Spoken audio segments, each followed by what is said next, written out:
Limitations of spiritual books.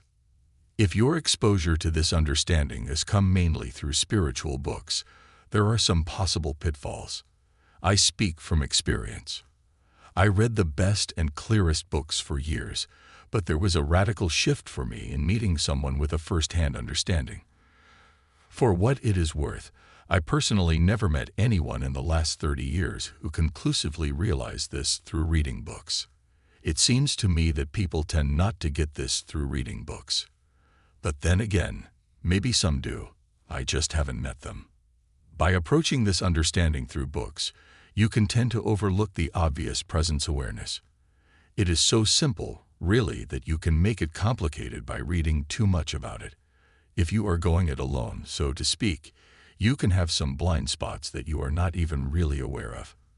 Talking this over with a living teacher can quickly expose some of the subtle conceptual definitions that you may still be living by. One reason I value Bob Adamson so highly is that, in spite of my having a pretty good understanding of all this, from reading books and seeing a variety of teachers over the years, it never really came home to me completely until I met him. Because he was so utterly clear on all this, it enabled me to see it for myself relatively quickly. I had never had this type of experience with other teachers. Like I said in one of my articles, it was probably due to my own confusion. I have to admit that to this day, I have a preference for the way the pointing was done by Nisargadatta Maharaj and Bob Adamson. There is a penetrating clarity and energy that really worked for me. I found most other teachings to be mixed with non-essential topics. That is not to say that there are not other excellent teachers who are pointing to this same understanding. Traditionally, this understanding has usually unfolded by meeting someone with a living understanding, getting the core of the matter pointed out in no uncertain terms, and engaging in dialogue to clear up any remaining questions or doubts.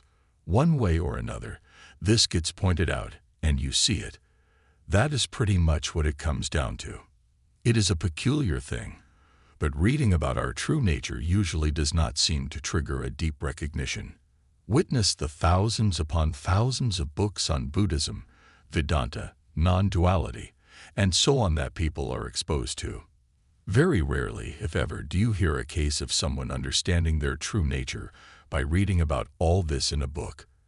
However, this is not a rule, and there are cases of people spontaneously recognizing their true nature. But it seems comparatively rare. Our true nature, although ever-present and exceedingly obvious, seems not to be present due to simple ignorance. Our whole mental functioning is geared towards seeking something external. Also, we are trained to use the mind as our primary instrument to understand just about everything. However, these approaches to understanding our true nature fail lamentably. This intrinsic awareness that we are is not something external, and it is not something that you can grasp with the mind or by thinking.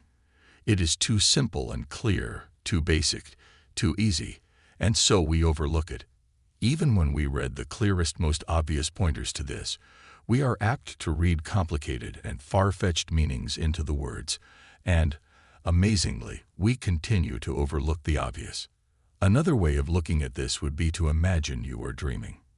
You find a book in the dream, a book that describes your true nature as something beyond the dream. But the book itself is in the dream, the act of reading is in the dream, and the mind trying to understand is also in the dream. It is almost impossible for the dream subject to visualize anything outside of the dream. Even if the book states emphatically that the answer is outside of the dreamer does not, apparently, have any foothold outside the dream. So he continues to imagine that the book is pointing to something within the dream. I am sure many people can relate to reading the clearest books on non-duality and still feeling like the understanding is elusive. Perhaps this is the mechanism at work. If you happen to meet a living teacher with this understanding, he or she will relentlessly point you back to the core of things. Also, he or she will expose any of the mind's habitual attempts to conceptualize this understanding. Most importantly, his or her words and presence are infused, for lack of a better word, with a direct knowing of this. The energy and clarity is unmistakable. It is not something mystical, really.